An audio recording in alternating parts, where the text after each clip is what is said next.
Alô, galera, estamos mais uma vez aqui juntinhos, eu, Franco, de Geografia e vocês, para mais uma super aula de atmosfera e fatores climáticos. Hoje nós iremos falar de cada um dos fatores climáticos, de que maneira eles influenciam no clima do planeta. Vem comigo e se liga rapidola!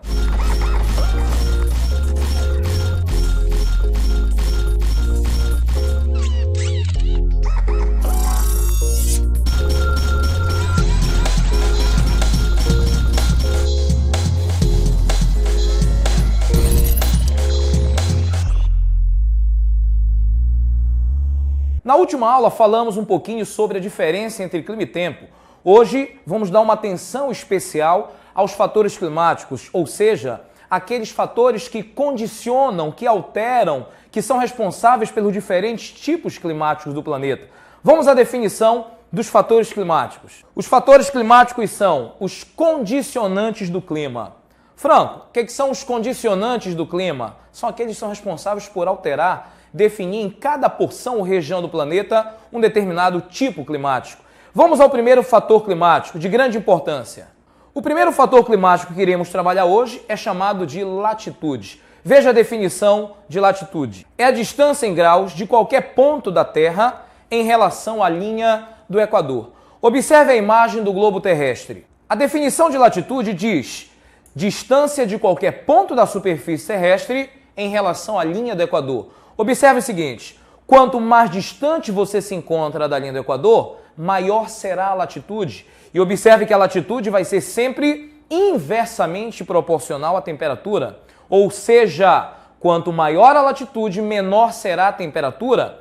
Quanto menor a latitude, maior será a temperatura. Isso quer dizer, quanto mais próximo da linha do Equador, mais quente. Quanto mais distante da linha do Equador, mais frio, menor será a temperatura. Então, de forma resumida, eu posso concluir que a latitude vai definir em que local, que ponto do planeta eu me encontro e a temperatura que vai ocorrer naquela região.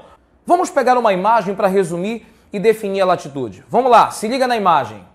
A latitude define a temperatura em pontos distintos do planeta. Mas, Franco, por que isso acontece? Observe o seguinte, a Terra se encontra em seu eixo inclinado em relação ao Sol. Obviamente, a radiação solar vai chegar de forma diferenciada em pontos do planeta.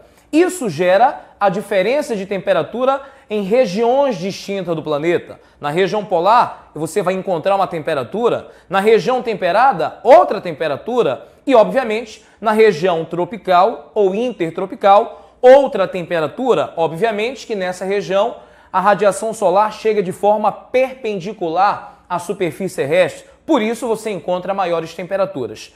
Vamos então ao segundo fator climático. Observa comigo. O segundo fator climático nós iremos definir como altitude e relevo. Franco, como assim altitude e relevo? Altitude e relevo não poderiam ser a mesma coisa? Vamos lá. Se você se encontra num ponto, por exemplo, como a cidade de La Paz, Bolívia, 3.000 metros de altitude, observe que essa altitude é extremamente elevada. Obviamente, lá você vai encontrar uma temperatura muito baixa, muito reduzida, o que vai definir um clima mais frio. Se você se encontra a nível do mar, a altitude bem menor, você vai encontrar uma temperatura muito mais elevada.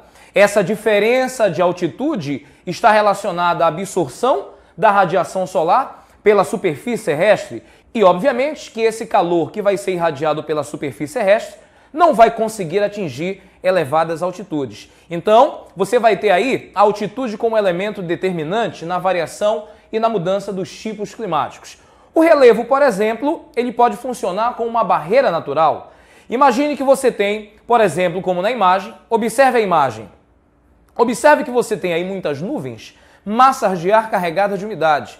Esse relevo, esta montanha, ela está funcionando como uma barreira natural, impedindo a passagem das massas de ar até chegar a uma outra região. Se essas massas de ar carregadas de umidade não conseguem chegar até esta outra região, obviamente que o clima vai ser diferente. Se a umidade não chega, eu vou ter a formação de um clima mais seco, ou seja, não chuvoso. Mas se essas massas de ar carregadas de umidade conseguem chegar até aquela região, você vai ter um clima mais úmido, mais chuvoso naquela área, ok? Vamos então ao terceiro fator climático. Observa comigo. O terceiro fator climático é o que chamamos de vegetação. Franco, de que maneira a vegetação ela consegue influenciar nas características climáticas de uma região? Vamos pegar como exemplo a região amazônica aqui no Brasil. Aqui na Amazônia você vai ter uma vegetação conhecida como floresta tropical amazônica, extremamente densa, de grande porte e que realiza um fenômeno chamado de transpiração, somado à evaporação das águas superficiais, como de rios e lagos, você vai ter um fenômeno conhecido como evapotranspiração. Imagine a grande quantidade de água na forma de vapor que é emitido todos os dias para a atmosfera. Essa grande quantidade de água, ao chegar na atmosfera, se condensa, dando origem a nuvens que vão se formar, grandes precipitações, ou seja, essa água retorna para o ambiente na forma de chuva. E isso faz com que o clima dessa região seja mais chuvoso, apresente como características elevados índices de pluviosidade. Então não te esquece, a vegetação tem a capacidade de influenciar no clima através do processo de transpiração, que se soma ao processo de evaporação das águas superficiais, tornando o clima dessa região muito mais úmido e muito mais chuvoso, ok? Vamos então para o próximo fator climático. Acompanha comigo. O quarto fator climático é o que a gente chama de maritimidade e continentalidade. De forma bem simples e resumida, a maritimidade é a influência que o mar exerce sobre o clima de uma região.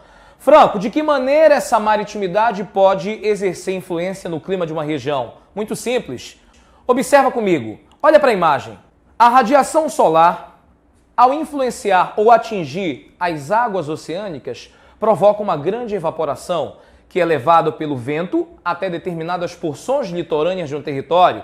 Obviamente que essa umidade vai influenciar em climas mais úmidos ou chuvosos. Por isso, a maritimidade tem a capacidade de influenciar no clima com elevadas pluviosidades. E tem um detalhe, não te esquece que a água é um equilibrador térmico. Onde uma grande quantidade de chuva está presente, você vai ter uma pequena variação de temperatura. Essa variação de temperatura é o que nós chamamos de amplitude térmica. Então, olha a relação que nós iremos fazer. Onde ocorre influência da maritimidade, menor será a amplitude térmica. Diferente em áreas onde a continentalidade exerce uma influência.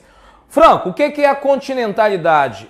A influência do continente. E não te esquece que uma grande massa territorial, que uma grande massa continental faz com que a temperatura varie bruscamente. A Terra ela tem a capacidade de absorver rapidamente o calor proveniente do Sol, assim como de perder esse calor proveniente do Sol. Isso quer dizer o seguinte, a continentalidade ela tem a capacidade de influenciar na grande variação de temperatura, ou seja, a continentalidade provoca elevadas amplitudes térmicas. Então não vamos esquecer, continentalidade torna o clima mais seco e com maiores variações de temperatura. E a maritimidade torna o clima mais úmido, permitindo uma pequena variação de temperatura, ou seja, uma reduzida amplitude térmica. Vamos para o próximo? Acompanha comigo.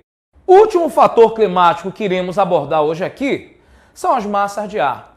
Massas de ar, grandes quantidades de ventos que se locomovem, se deslocam em função da diferença de temperatura e da pressão atmosférica. Franco, de que maneira as massas de ar têm a capacidade de influenciar o clima de uma região? Muito simples, essas massas de ar, elas podem carregar uma grande quantidade de umidade ou não. Se forem massas úmidas, por exemplo, provocam climas mais chuvosos em determinadas regiões de um país. Se forem massas mais secas, como por exemplo, observa no mapa, a massa polar atlântica que ocorre durante ou que atua durante o inverno no Brasil, vem do hemisfério sul e provoca o clima mais frio de baixas temperaturas, é responsável pelo inverno no Brasil nos meses de junho, julho, agosto, até meados de setembro. Pegando meados de junho até meados de setembro, você vai ter o período do inverno no hemisfério sul, atuando em grande parte no sudeste brasileiro. É uma massa polar que é fria e seca ao mesmo tempo. Então, para resumir, as massas de ar conseguem influenciar no clima a partir do momento que elas trazem consigo maior ou menor umidade. Então, gente, hoje nós trabalhamos aqui os principais fatores climáticos, aqueles responsáveis pelas mudanças, variações de clima no planeta, no teu país. Isso é de grande importância e relevância. Toma cuidado com isso, que isso pode aparecer no teu Enem. E não te esquece, curte a nossa fanpage, te inscreve lá, acompanhe as próximas aulas que virão e fica ligado. Se liga Rapidola, um forte abraço. Valeu!